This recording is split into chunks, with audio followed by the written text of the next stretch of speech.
Morning, Matt. Mexico's president says no way, that his country is not going to pay for this wall. It's not the first time he said it. So is President Trump really going to risk funding that wall to the tune of between $8 and $20 billion of taxpayer money without a guarantee that we're going to get it back?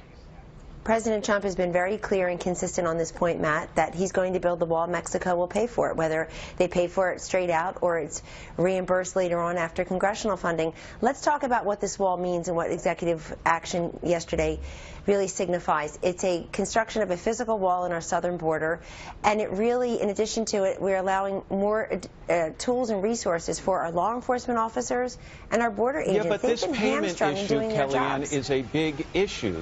We're talking about billions and billions of dollars. President Trump says we will be reimbursed. It might be in a complicated form. I've got time. Explain the complicated form to me. It's the fifth or sixth day on the job, Matt, and he's already gotten so much done to boost wages. But he's had a year and a half to think about this and explain it. And he has, and he has many times, and the voters responded and elected him. In fact, we welcome the Mexican officials here next week.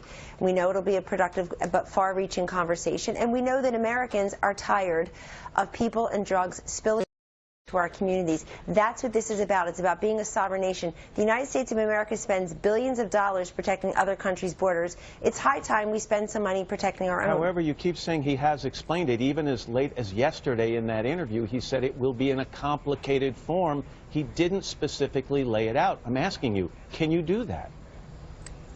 Yes, I can, and he will. And he wants to give the deference to his meeting with the Mexican president and other Mexican officials before he announces that. I mean, welcome to Washington is hardly breaking news to talk about the complication of funding new projects, and that's what this is. But look, yesterday was very important for many reasons. He made good on a centerpiece of his campaign that helped him win the primaries and indeed the election. In addition to that, he's going to take this money away from sanctuary cities because Kate Steinle ought to be a household national name. She was murdered by an illegal immigrant who had been deported 5 times, who had a criminal record.